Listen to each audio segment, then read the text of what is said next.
Saudara, saya mengajak kita membuka firman Tuhan di dalam Kisah Rasul pasal yang ke-26, ayat yang ke-12 sampai ayat yang ke-19. Pembacaan firman kita siang hari ini diambil dari Kisah Rasul pasal yang ke-26, ayat yang ke-12 sampai ayatnya yang ke-19. Demikianlah bunyi firman Tuhan. Dan dalam keadaan demikian, ketika aku dengan kuasa penuh dan tugas dari imam-imam kepala sedang dalam perjalanan ke Damsyik, tiba-tiba ya Raja Agripa, pada tengah hari bolong aku melihat di tengah jalan itu cahaya yang lebih terang daripada cahaya matahari, turun dari langit meliputi aku dan teman-teman seperjalananku. Kami semua rebah ke tanah dan aku mendengar suatu suara yang mengatakan kepadaku dalam bahasa Ibrani, "Saulus, Saulus, mengapa engkau menganiaya aku? Sukar bagimu menendang ke galah rangsang." Tetapi aku menjawab, "Siapa engkau, Tuhan?" Kata Tuhan, "Akulah Yesus yang kau aniaya itu. Tetapi sekarang bangunlah dan berdirilah, aku menampakkan diri kepadamu untuk menetapkan engkau menjadi pelayan dan saksi terhadap segala sesuatu yang telah kau lihat daripadaku, dan tentang apa yang akan kuperlihatkan kepadamu nanti. Aku akan mengasingkan engkau dari bangsa ini dan dari bangsa-bangsa lain, dan aku akan mengutus engkau kepada mereka untuk membuka mata mereka, supaya mereka berbalik dari kegelapan kepada terang dan dari kuasa iblis kepada Allah, supaya mereka oleh iman mereka kepadaku memperoleh pengampunan dosa dan mendapat bagian dalam apa yang ditentukan untuk orang-orang yang dikuduskan." Sebab itu, ya Raja Agripa, kepada penglihatan yang dari sorga itu tidak pernah aku tidak taat. Sejauh demikian, saudara, pembacaan firman. Sebelum merenungkan firman Tuhan lebih dalam, mari kita bersatu dalam doa. Tuhan, oleh karena anugerah-Mu kami boleh beribadah pada siang hari ini. Itulah sebabnya kami bersyukur kepadamu ya Tuhan, yang masih mempercayakan kehidupan, kesehatan kepada kami. Dan di hari yang telah Engkau tentukan ini ya Tuhan, kami rindu, kami membawa seluruh keberadaan hidup kami, hati pikiran kami, tubuh jasmani kami, semuanya kami bawa ke hadapan-Mu ya Tuhan. Jikalau pada saat ini kami akan mendengarkan kebenaran firman-Mu, berbicaralah ya Bapa kepada kami sekalian, oleh sebab kami anak-anak-Mu telah siap mendengar firman. Bahkan melaluinya kami siap untuk berjumpa dengan Engkau secara pribadi, lepas pribadi. Terpuji nama-Mu ya Bapa, di dalam nama Tuhan Yesus kami berdoa. Amin. Saudara sekalian dikasihi Tuhan, tanggal 24 Mei setiap tahun seluruh gereja metodis di seluruh dunia memperingati sebuah hari yang dikenal dengan Hari Aldersgate. Biasanya dirayakan pada minggu sebelum tanggal 24 Mei atau minggu yang terdekat dengan tanggal 24 Mei.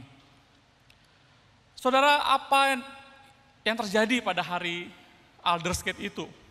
Tentu sebagian besar dari kita sudah tahu bahwa itu adalah peristiwa di mana John Wesley mengalami perjumpaan secara pribadi dengan Tuhan. Sebetulnya John Wesley sudah menjadi pendeta selama 10 tahun sebelum peristiwa itu. Jadi pada tanggal 24 Mei tahun 1938, seorang pendeta yang berusia 35 tahun, John Wesley yang sudah 10 tahun melayani dan dia pernah ke Amerika untuk menjadi missionary. Dan sebelum tenggang waktu menjadi missionary itu berakhir, dia sudah kembali lagi ke Inggris karena dia merasa pelayanannya gagal. Dia nggak merasa ada hasil menjadi seorang missionary ke Amerika Serikat. Dalam perjalanan pulang ke Amerika, kemudian dikatakan dia menumpang sebuah kapal yang ketemu dengan badai yang sangat hebat sekali, menggoncang. Dan anehnya saudara, di tengah-tengah situasi kapal dengan cuaca buruk dan dihantam oleh ombak dan angin badai itu, dia merasa takut mati. Dia merasa takut sekali. Tetapi di tengah-tengah ketakutan itu dia mendengar suara dari kamar sebelah, di mana dia dengar ada sekelompok orang yang memuji Tuhan, yang menyanyikan lagu puji-pujian dengan riang gembira.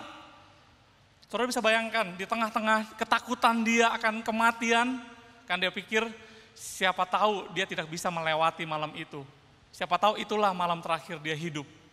Di tengah-tengah ketakutan dia mendengar ada suara orang bernyanyi-nyanyi di sebelah. Selepas badai itu lewat, dia kemudian mencari tahu siapa sekelompok orang ini. Ternyata itu adalah sekelompok orang persekutuan, orang Kristen yang berasal dari Jerman, yang disebut orang-orang Moravian, saudara. Lalu dia bertanya-tanya, kenapa sebagai pendeta, sebagai seorang Kristen, dia masih begitu takut mati? Lalu orang-orang Moravian ini kemudian berbincang-bincang dengan dia. Padahal mereka bukan hamba Tuhan, mereka hanya orang Kristen, sekelompok komunitas orang percaya. Nah, singkat cerita, pada tanggal 24 Mei 1738, di tengah-tengah suam-suamnya kehidupan dia dan pelayanan dia, dia tahu ada persekutuan kaum Moravian di Inggris di Jalan Aldersgate. Pada malam itu, dia sebetulnya dengan berat hati, tapi dia ingat pengalaman dia kemarin pulang dari Amerika dan dia ketemu dengan sekelompok orang-orang Moravian ini. Akhirnya malam hari itu, dengan berat hati dia melangkahkan kakinya untuk ikut bersekutu dengan orang-orang kaum Moravian ini yang ada di Inggris. Dia duduk paling belakang, ketika itu pemimpin ibadah di depan sedang membacakan pembukaan Martin Luther terhadap surat Roma, pasal yang pertama. Jadi pemimpin sedang berkata seperti ini, iman adalah pekerjaan Tuhan yang Tuhan sendiri lakukan di dalam hidup kita.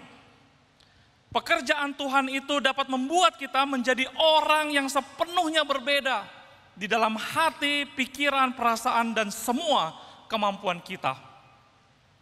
Nah saudara, ketika dia mendengar terus pemimpin sedang membacakan tafsiran surat Roma, maka tepat pukul 8.45 malam, dengan sambil berdoa dan merenung saudara, ketika dia terus mendengar bagaimana pekerjaan Tuhan dinyatakan di dalam hati setiap orang percaya melalui Kristus Yesus, maka dia merasakan secara aneh sekali hatinya itu menjadi hangat dan panas.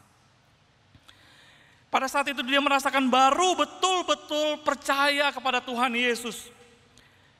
Dia betul-betul merasakan segala dosa-dosa kesalahan dia itu diampuni oleh Tuhan Yesus.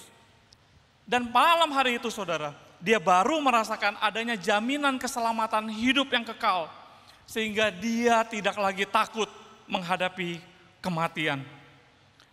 Saudara, pada malam hari itu John Wesley berjumpa dengan Allah secara pribadi. Dan malam itu telah mengubah total seluruh keberadaan kehidupannya, termasuk dampak kepada pelayanannya ke depan. Dia tulis dalam diary dia saudara, pada malam hari itu di dalam hatinya dia merasakan sukacita dan damai yang luar biasa, yang belum pernah dia alami sebelumnya. Tetapi sukacita ini kemudian meluap-luap dan tidak dapat ditahan di dalam hatinya. Dan itu menjadi sebuah semangat baru. Dia mau bangkit dan melakukan pekerjaan-pekerjaan bagi Tuhan. Saudara, itulah momentum di mana api yang membakar semangat pelayanan John Wesley untuk kemudian pergi membentuk komunitas-komunitas orang-orang percaya, untuk kemudian pergi untuk berkhotbah dan memberitakan Injil, dan semangat untuk melakukan perubahan-perubahan. yang terjadi di dalam kehidupan sosial dan masyarakat. Maka saudara, malam hari itu tanggal 24 Mei 1738 dikenal sebagai malam dimulainya gerakan Metodis. Sebuah percikan kecil api, saudara, yang kemudian membakar seluruh kebangunan rohani yang terjadi di Inggris dan dilanjutkan di Amerika Serikat, bahkan di seluruh dunia sampai hari ini 284 tahun. Sebuah percikan api yang kemudian membakar menjadi sebuah kebangunan rohani. Itulah sebabnya logo Metodis, saudara, tidak bisa lepas dari adanya kobaran api, yaitu tuntunan Roh Kudus bagi pelayanan gerakan dari Metodis sampai hari ini. Saudara sekalian kasih Tuhan, saya tidak ingin sekedar bicara masa lalu. Biasanya kita bicara tentang Metodis, tentang John Wesley, kita bicara soal sejarah. Tetapi yang saya mau katakan di siang hari ini adalah, jika Allah Roh Kudus pernah menjamah hati John Wesley untuk mengalami perjumpaan pribadi dengan dia, maka saya percaya Allah yang sama, saudara, juga rindu untuk kita dapat mengalami sebuah perjumpaan pribadi lepas pribadi setiap kita. Sehingga hidup kita boleh diubahkan oleh Tuhan. Sehingga hidup kita boleh sungguh-sungguh melakukan perbuatan-perbuatan yang berdampak baik bagi orang-orang di sekitar kita maupun dimanapun kita ditempatkan. Saudara, agar di dalam hidup kita terdapat juga damai sejahtera dan sukacita yang meluap-luap. Itu kerinduan dan doa saya bagi saudara dan saya, bagi kita semua. Itulah sebabnya pada peringatan Aldersgate hari ini, saudara, mari kita melihat kebenaran firman Tuhan. Bagaimana pengalaman perjumpaan Rasul Paulus itu telah kemudian mengubahkan secara total kehidupan dan pelayanan Rasul Paulus. Kita akan melihat prinsip-prinsip pengalaman rohani yang otentik, yang benar sesuai dengan firman Tuhan. Sehingga pengalaman perjumpaan dengan Tuhan itu tidak dapat dipalsukan. Yang pertama, saudara, perjumpaan dengan Tuhan Yesus secara pribadi itu harus melalui dan dikonfirmasi oleh firman Tuhan. Saudara, pengalaman berjumpa dengan Tuhan tidak bisa lepas dari perjumpaan kita dengan firman Tuhan. Saudara lihat tadi yang kita baca. Ketika Rasul Paulus menceritakan pengalaman perjumpaannya dengan Tuhan, yang menjadi momentum perubahan hidupnya. Ia mengatakan tengah hari bolong, ketika dalam perjalanan ke Damsyik dengan tujuan untuk menganiaya orang-orang Kristen yang ada di Damsyik. Ia kemudian melihat cahaya di langit yang lebih terang daripada cahaya matahari. Cahaya itu turun dari langit dan disertai dengan suara yang berkata, "Saulus, Saulus, mengapa engkau menganiaya aku?" Lalu Saulus yang tidak bisa melihat lagi karena terlalu terang cahaya itu, berkata menjawab, "Siapakah engkau, Tuhan?" Lalu suara itu kemudian menjawab dan berkata, "Akulah Yesus yang kau aniaya itu." Saudara, dari pengalaman ini Paulus baru sadar, inilah yang selama ini diajarkan sebagai orang Farisi yang taat dan sebagai seorang pengajar bagi kaum orang-orang Farisi. Paulus sadar, oh ini yang dikatakan oleh Nabi Yesaya di Perjanjian Lama. Bahwa Mesias datang sebagai terang yang turun dari sorga. Yang kedua, Paulus teringat akan nats yang tercatat dalam Yesaya pasal yang ke-42, ayat yang ke-6 dan yang ke-7. Saya bacakan bagi kita. Firman Tuhan berkata seperti ini, "Aku ini, Tuhan, telah memanggil engkau untuk maksud penyelamatan, telah memegang tanganmu, aku telah membentuk engkau dan memberi engkau menjadi perjanjian bagi umat manusia, menjadi terang untuk bangsa-bangsa, untuk membuka mata yang buta, untuk mengeluarkan orang dari hukuman dari tempat tahanan, dan mengeluarkan orang-orang yang duduk dari gelap, dari rumah penjara. Saudara, perjumpaan Rasul Paulus dengan terang itu dikonfirmasi dengan firman Tuhan yang sering kali dia renungkan, bahkan dia ajarkan. Dia berjumpa dengan terang yang bersinar itu. Dan dia tahu Mesias yang dinubuatkan dalam perjanjian lama jelas berkata, Mesias akan datang sebagai terang di tengah-tengah kegelapan dunia. Saudara, pengalaman Rasul Paulus dikonfirmasi oleh kebenaran firman Tuhan yang telah dipahami dia selama ini. Inilah perjumpaan pribadi yang otentik. Sebaliknya saudara, pengalaman dia terhadap firman Tuhan yang telah dia mengerti, dia selidiki, dia pelajari, bahkan diajarkan, dikonfirmasi oleh pengalaman dia secara pribadi berjumpa dengan Tuhan. Itulah sebabnya pengalaman perjumpaan dengan Tuhan itu harus selalu dikonfirmasi oleh kebenaran firman Tuhan. Saudara, banyak orang mengklaim punya pengalaman perjumpaan dengan Tuhan secara pribadi, bukan? Banyak orang mengklaim dia pernah melihat Tuhan muka dengan muka. Ada yang pernah mengklaim dia bisa mendengar suara Tuhan dan suaranya itu bisa kedengeran oleh telinga dia. Bahkan ada orang mengklaim pernah naik turun ke surga berkali-kali. Saudara, banyak klaim-klaim mengenai bagaimana orang itu berjumpa dengan Tuhan.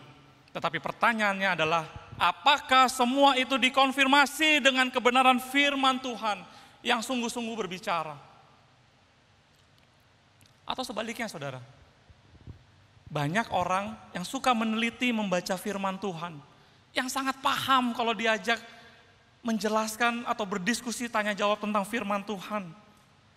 Tetapi orang-orang ini yang begitu pintar menjelaskan Alkitab, seringkali gagal untuk mengaplikasikan firman di dalam kehidupan sehari-hari. Seakan-akan hidup sehari-hari dengan kebenaran firman Tuhan itu adalah dua hal yang terpisah, yang terpisahkan, yang berbeda sama sekali, yang tidak bisa disambungkan, dihubungkan. Saudara, jika itu yang terjadi dalam kehidupan kita, maka kita belum sungguh-sungguh pernah memiliki pengalaman perjumpaan dengan Kristus secara pribadi. Saudara, sampai di sini kita jangan salah paham. Saya tidak mengatakan setiap kita harus punya pengalaman pribadi yang fantastis, yang luar biasa, seperti John Wesley, seperti Rasul Paulus, saudara.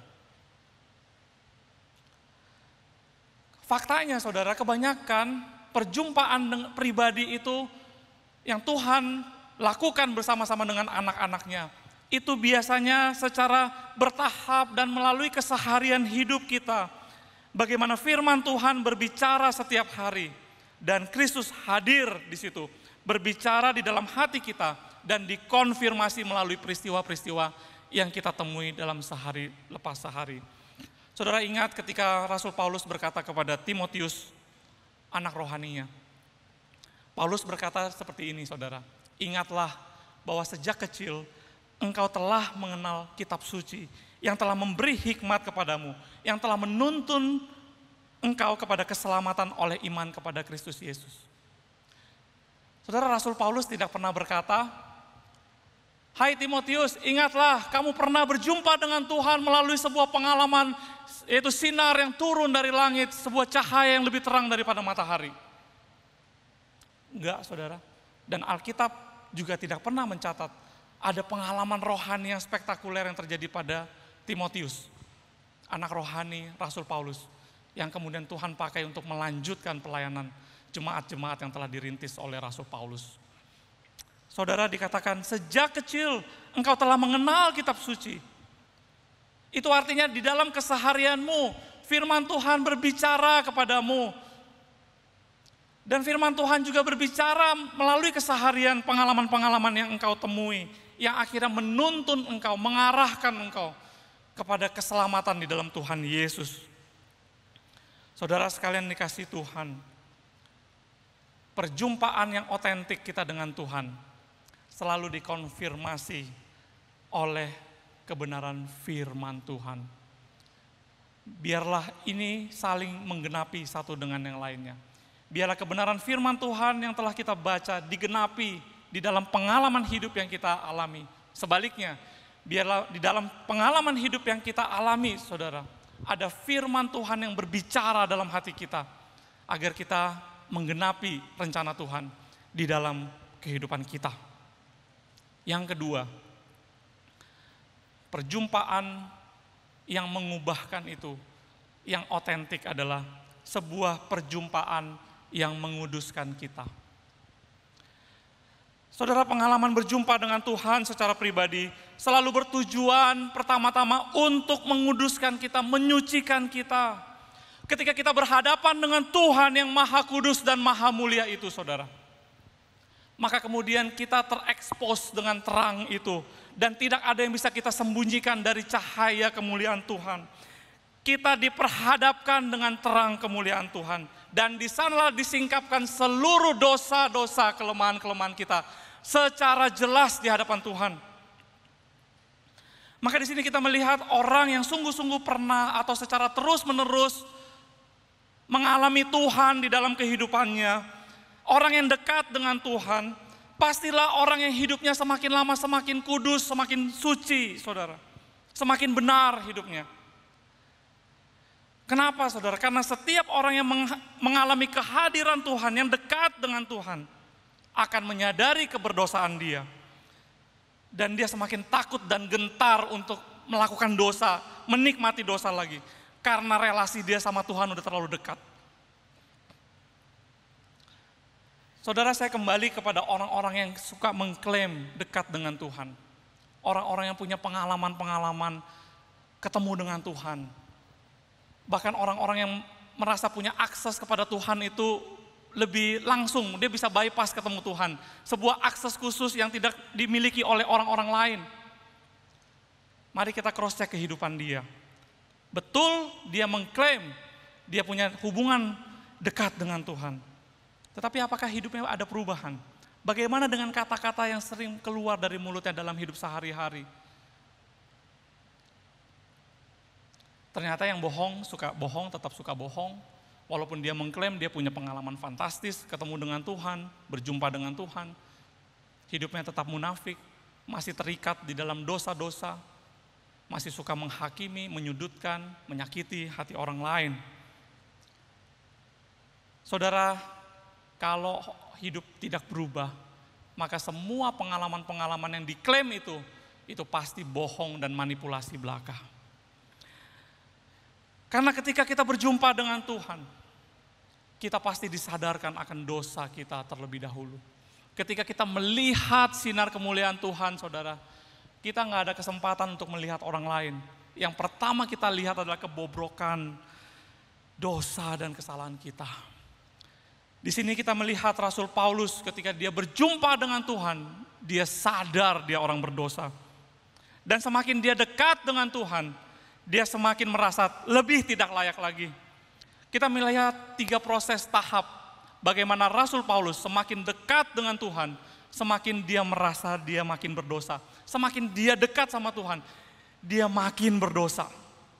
1 Korintus 15 ayat yang ke-9. Ini yang pertama. Dikatakan, karena aku adalah yang paling hina dari semua rasul, sebab aku telah menganiaya jemaat. Ini proses yang pertama, saudara. Dia compare diri dia dengan para rasul lainnya, ke-12 rasul. Di antara semua rasul, aku yang paling berdosa. Itu proses yang pertama. Tetapi kita lihat, sepanjang pelayanan Rasul Paulus, semakin dia dekat dengan Tuhan, apa yang terjadi? Efesus pasal yang ketiga, ayat yang ke-8. Dikatakan, kepadaku yang paling hina di antara segala orang kudus, telah dianugerahkan kasih karunia ini, untuk memberitakan kepada orang-orang bukan Yahudi kekayaan Kristus yang tidak terduga itu. Nah, dia katakan begini, saudara ya, yang paling hina di antara segala orang kudus. Kalau tadi dia compare benernya hidup dia dengan para rasul, dia mengatakan dia paling berdosa dibanding dengan para rasul. Sekarang dia compare dengan seluruh orang kudus, yang artinya adalah semua orang percaya, semua orang yang beriman kepada Tuhan. Di antara semua orang percaya, saya yang paling berdosa. Saudara bisa melihat ya prosesnya, bagaimana dia semakin dekat dengan Tuhan, dia semakin melihat diri nggak layak. Dia merasa di antara 12 rasul dia paling berdosa. Sekarang dia compare dengan semua orang percaya, aku paling berdosa. Yang ketiga, 1 Timotius 1 ayat yang ke-15. Perkataan ini benar dan patut diterima sepenuhnya. Kristus Yesus datang ke dunia untuk menyelamatkan orang berdosa. Dan di antara mereka, akulah yang paling berdosa. Saudara sekarang lihat, Rasul Paulus sekarang mengcompare diri dia dengan seluruh orang berdosa di dalam dunia ini. Dan dia katakan, Yesus Kristus datang untuk menyelamatkan orang berdosa. Dan di antara orang berdosa ini, di antara semua orang berdosa, akulah yang paling berdosa. Saudara, ketika kita punya hubungan yang dekat dengan Tuhan, kita akan semakin melihat diri tidak layak di hadapan Tuhan. Orang yang dekat dengan Tuhan akan semakin rendah hati, saudara. Orang yang dekat dengan Tuhan akan semakin benar hidupnya. Karena dia merasa dia berdosa, dia tidak layak. Ini semua karena anugerah Tuhan semata di dalam kehidupan ini. Saudara sekalian dikasihi Tuhan, itulah sebabnya setiap pengalaman perjumpaan dengan Tuhan, yang pertama-tama pasti bertujuan untuk mengoreksi, mengubah diri kita terlebih dahulu. Saudara, Roh Kudus akan bekerja untuk menyucikan kita, dan kita akan berpikir lagi berulang-ulang untuk melakukan dosa yang sama lagi. Saudara, kita akan digelisahkan dan sama sekali tidak lagi akan menikmati dosa. Karena kita sadar itu semua adalah sia-sia dan fana. Ketika kita berjumpa dengan sinar itu, kita akan merasakan sukacita dan damai sejahtera, anugerah pengampunan dari Tuhan. Dan anugerah yang Tuhan berikan ini memberi kita kelegaan, saudara. Karena ketika kita sesudah mendapat anugerah itu, kita berusaha menjaga hidup kita lurus, benar di hadapan Tuhan. Ketika kita sudah menjalani hidup ini dengan benar, saudara, maka kita tidak ada lagi perasaan was-was, takut dikejar, perasaan berdosa yang selalu mendakwa kita, yang selalu membebani pikiran kita, yang selalu membebani hati kita. Itulah sebabnya orang yang dekat dengan Tuhan, dia bersyukur akan anugerah, dan dia akan berusaha atas pertolongan Roh Kudus menjaga hidup kudus di hadapan Tuhan. Dengan demikian kita bisa hidup dalam damai sejahtera dan sukacita yang meluap-luap. Tidak ada lagi beban-beban yang begitu merintangi, membebani kehidupan kita. Kita merdeka, dibebaskan dari jerat dosa. Saudara, itulah sebabnya dalam setiap liturgi pertemuan gereja metodis, orang-orang metodis, mulai dari kelompok-kelompok kecil, mulai dari konferensi-konferensi resort distrik, konferensi tahunan, selalu dalam semua liturgi, dimulai dengan pembacaan firman, perjumpaan kita dengan Tuhan melalui firman, dan pengakuan dosa. Untuk apa, saudara? Karena setiap kali kita mengalami perjumpaan dengan firman, dengan Tuhan, kita kemudian melihat diri kita yang tidak layak, dan kita bersedia untuk berubah menjadi hidup yang lebih baik lagi. Yang terakhir, yang ketiga, perjumpaan yang mengubahkan itu adalah sebuah perjumpaan yang menjadikan hidup kita berdampak. Saudara, orang yang memiliki perjumpaan pribadi dengan Tuhan pasti peka terhadap kehendak Tuhan dan dengan rela hati taat kepada panggilannya. Itulah sebabnya di dalam sidang di hadapan Raja Agripa, Rasul Paulus yang telah panjang lebar menceritakan pengalamannya berjumpa dengan Tuhan, dan dia katakan, kepada penglihatan yang dari sorga itu, tidak pernah aku tidak taat. Saudara, pengalaman perjumpaan dengan Tuhan jelas menggairahkan dia. Tidak bisa menahan dia untuk melakukan sesuatu bagi Tuhan. Memberikan dia semangat, menuntun dia, mengarahkan dia apa yang dia harus lakukan untuk menggenapi rencana Tuhan melalui kehidupannya. 1 Korintus 15 ayat yang ke-10 berkata, tetapi karena kasih karunia Allah, aku ada sebagaimana aku ada sekarang. Dan kasih karunia yang dianugerahkan kepadaku itu tidak sia-sia. Sebaliknya aku telah bekerja lebih keras daripada mereka semua. Tetapi bukan aku, melainkan kasih karunia Allah yang menyertai aku. Rasul Paulus meresponi anugerah kasih karunia Allah dengan bekerja lebih keras agar kasih karunia itu tidak sia-sia. Respon terbaik atas anugerah pengampunan Tuhan, kasih karunia, perjumpaan dengan Tuhan, saudara, respon terbaik adalah kita melakukan sesuatu bagi Tuhan, bukan berpangku tangan. Itulah sebabnya Rasul Paulus ketika dia berjumpa dengan Tuhan, dia dikuduskan oleh Tuhan, lalu selalu diikuti dengan dikatakan, saya akan bekerja lebih keras agar kasih karunia ini tidak menjadi sia-sia. Itulah sebabnya Rasul Paulus melalui hidupnya kemudian dan pelayanannya kemudian itu berdampak luar biasa bagi pekabaran Injil. Saudara, John Wesley pernah berkata seperti ini, orang yang malas menghasilkan sedikit. Orang yang bekerja keras akan berhasil dengan berlimpah-limpah. Inilah juga yang dimaksud oleh Tuhan Yesus yang pernah berkata di dalam Yohanes pasal yang ke-15. Barang siapa tinggal di dalam aku dan aku di dalam dia, ia akan berbuah banyak. Sebab di luar aku, kamu tidak dapat berbuat apa-apa. Tuhan Yesus juga pernah berkata di dalam khotbahnya di bukit, demikianlah hendaknya terangmu bercahaya di depan orang, supaya mereka melihat perbuatanmu yang baik, dan mereka memuliakan Bapamu yang di sorga. Saudara, biarlah terang yang telah kita terima, melalui pengalaman pribadi kita dengan Tuhan, kembali dapat kita pancarkan. Kita dapat menjadi saksi yang baik. Kita menghadirkan kemuliaan Allah di dalam dunia yang gelap ini. Orang yang mengalami perjumpaan dengan Tuhan setiap hari, pastilah membawa dampak yang luar biasa.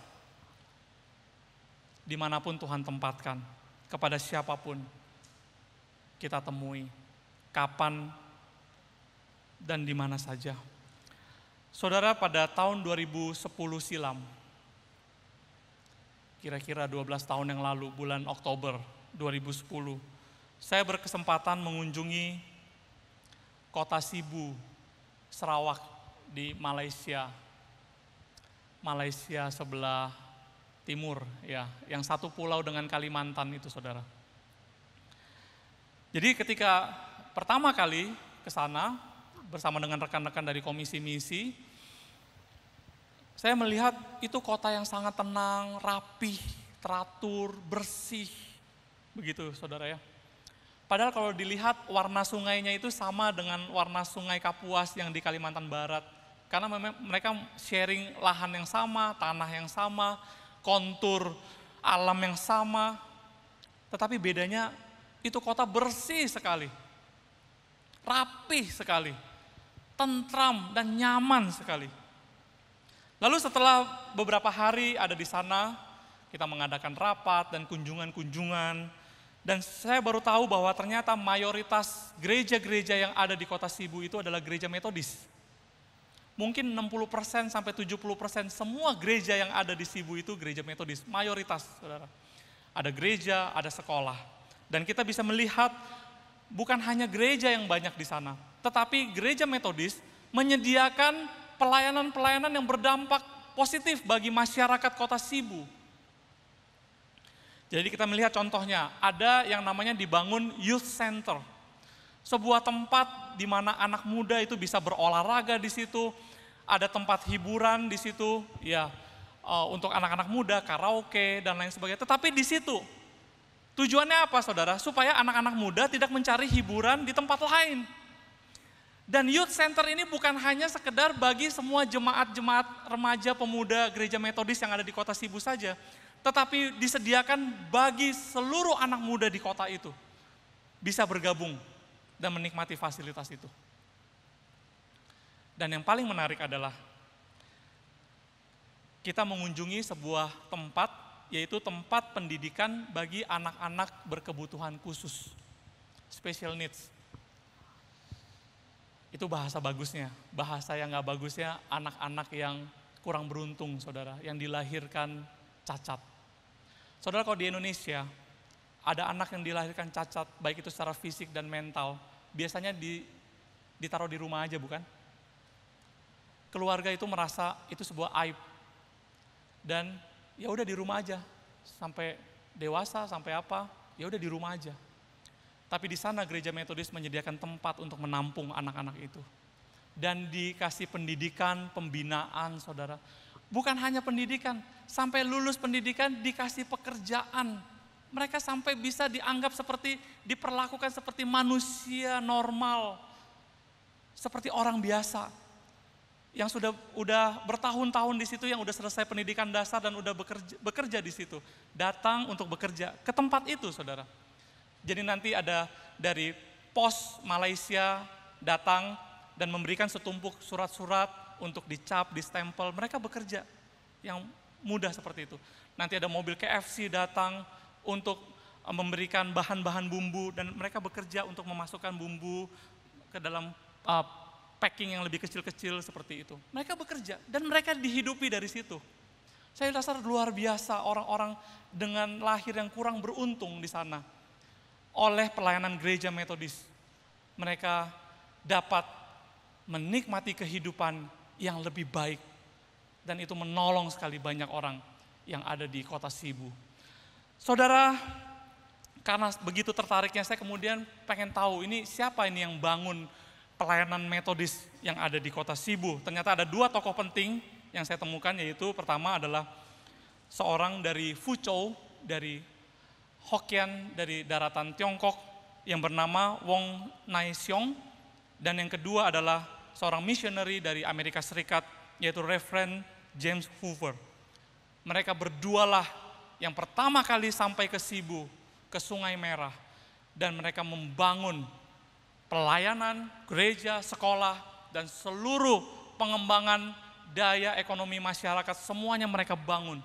Sampai hari ini, pelayanan yang begitu berdampak bagi kota Sibu. Sampai hari ini, saudara. Saudara, di mana-mana ada orang Metodis, selalu ada gerakan untuk melakukan sesuatu yang berdampak. Inilah menjadi ciri khas gereja Metodis di seluruh dunia. Saya simpulkan dalam kalimat-kalimat sederhana. Yang pertama, perjumpaan dengan Kristus melalui firman-Nya.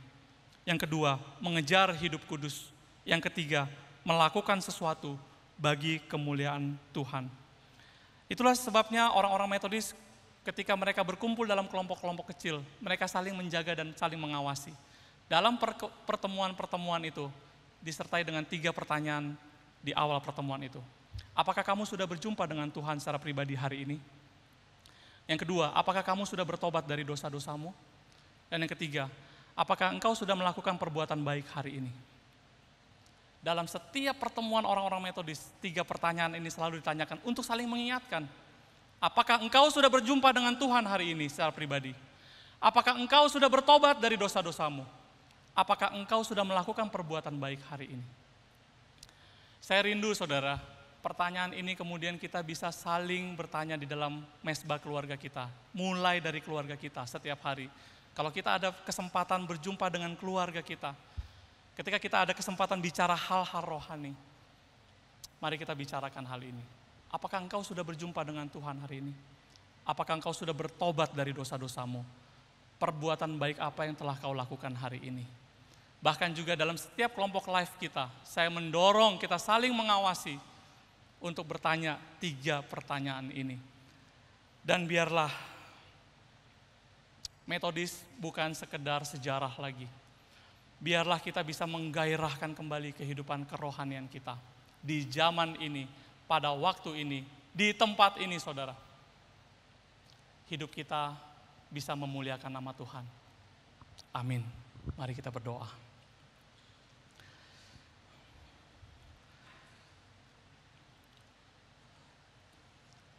Tuhan, kami bersyukur untuk kebenaran firman yang telah kami dengarkan. Ya Tuhan, hari ini biarlah kami bukan sekedar merayakan masa lalu, tapi dengan rendah hati, dengan sungguh-sungguh kami mohon ya Tuhan, biarlah masih ada api kebangunan rohani itu menyala di dalam hati setiap kami. Biarlah kami memiliki kerinduan untuk berjumpa dengan Engkau secara pribadi sehari lepas pribadi ya Tuhan. Biarlah hidup kami boleh diubahkan untuk semakin dikuduskan, disucikan. Dan biarlah ya Tuhan, hidup kami boleh semakin berguna dan bermanfaat. Dimanapun Tuhan tempatkan, kami rindu melakukan sesuatu yang berkenan, yang memuliakan nama-Mu ya Tuhan. Materaikanlah firman-Mu di dalam hati kami yang terdalam, oleh sebab kami sesuai pertolongan Roh Kudus akan melakukannya di dalam hidup kami sehari-hari. Di dalam nama Tuhan Yesus kami bersyukur dan berdoa. Amin. Amin saudara, Tuhan memberkati kita.